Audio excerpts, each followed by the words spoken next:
कर्नाटक में येडियुरप्पा सरकार ने बजट पेश किया है 2021 और 22 का। ये बजट एसडीपीआई की निगाह में मायूसकिन बजट है, चूँकि इसमें अक़लियतों के लिए, स्टूडेंट्स के लिए, यूथ्स के लिए, किसानों के लिए कोई खुसूसी पैकेज का ऐलान नहीं है। क्यों स्पेशल पैकेज नहीं है? स्टूडेंट्स के लिए क्यों स्पेशल पैकेज नहीं है? औरतों के लिए, किसानों के लिए क्यों स्पेशल पैकेजेस का ऐलान नहीं है? बहुत बड़ा सवाल है। Social democratic party of India अक़लियतों के लिए 10,000 करोड़ रुपए का बजट डिमांड कर रही थी। सिद्धरामैया के पीरियड में भी हमने डिमांड किया था और आज येडियुरप्पा के सरकार को भी हमने डिमांड किया था, लेकिन सिर्फ 1,500 करोड़ रुपए का ऐलान हुआ। गुज़िश्ता मरतबा पैंडमिक की वजह से तकरीबन 44% बजट, माइनॉरिटी बजट में कटौती की गई। आम तौर पर माइनॉरिटीज़ के साथ इस तरीके का एक रवैया है। एक तो बजट बहुत छोटा दिया जाता है, फिर उसका सही इस्तेमाल नहीं होता। सही मुस्तहक़ लोगों को ये स्कीम्स के बारे में मालूमात नहीं होती, और मालूमात भी होती हैं तो उसमें मीडिएटर्स जो बनते हैं, ब्रोकर्स जो बनते हैं, और उसके फॉर्मेलिटीज़ इतने कठिन होते हैं कि मुस्तहक़ लोग रफ्तार में, क्यू में, सड़कों पर इतना वक्त दे नहीं पाते। कुली मजदूरी करते हुए स्कीमों को हासिल करने के लिए खून पसीना बहाना बहुत मुश्किल हो जाता है। और आए दिन हम ये भी देखते हैं कि चंद काउंसलर्स और एमएलएस अपने वर्कर्स को लुभाने के लिए ये माइनॉरिटी बजट का विदाई स्कीम यानी शादी भाग्य स्कीम तकरीबन 50,000 रुपये एक जोड़े को देते थे, एक लड़की के लिए देते थे, लेकिन बाद में मालूम हुआ कि 30 पर 5,000 से ज़्यादा एप्लीकेशंस पेंडिंग हैं।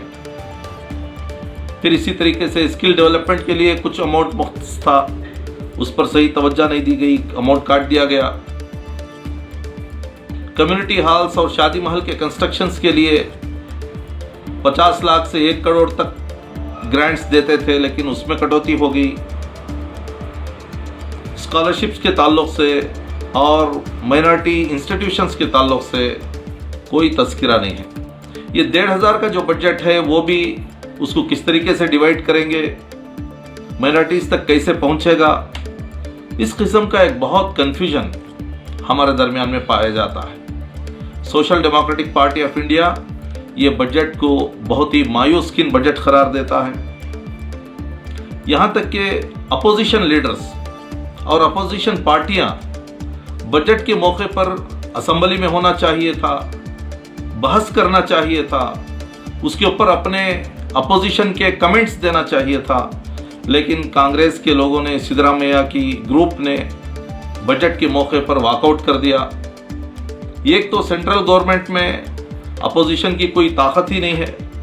कर्नाटक में थोड़ी बहुत अपोजिशन का रोल है, लेकिन बार बार इस तरीके से हाउस से बाहर आ जाना, वॉकआउट कर देना, इससे अवाम को क्या फ़ायदा है?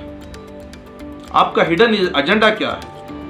हमने इलेक्ट करके आपको अंदर भेजा है ताकि आप असम्बली के अंदर एजिटेशंस करें, सोशल जस्टिस के लिए डिमांड करें, बजट में एलोकेशन के लिए आप पुरजोर अपील करें। लेकिन ऐसे मौक़ों पर बार बार आप बाहर आ जाते हैं। काउस लेटर बिल के मौके पर भी हमने देखा कि कांग्रेस के लोग वॉकआउट कर गए, बजट के मौके पर भी वॉकआउट कर गए।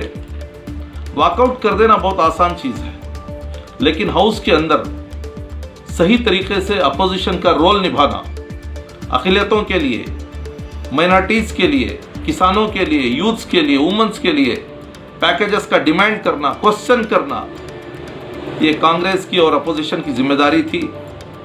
लेकिन हम देखते हैं कि साबिक़ वज़ीर आला, चाहे वो सिद्धरामैया हो, चाहे वो कुमार स्वामी हो, बजट के लिए सही क्वेश्चन नहीं किया। बाहर आकर मीडिया में क्वेश्चन करने से बेहतर आप इलेक्टेड रिप्रेजेंटेटिव्स हैं, आप असम्बली के अंदर क्वेश्चन करना चाहिए। Social democratic party of India दोनों चीज़ों को कंडेम करता है। एक तो येडियुरप्पा के बजट को वो एक मायूस किन बजट है, और दूसरा अपोजिशन के रोल को वो एक मायूस किन अपोजिशन।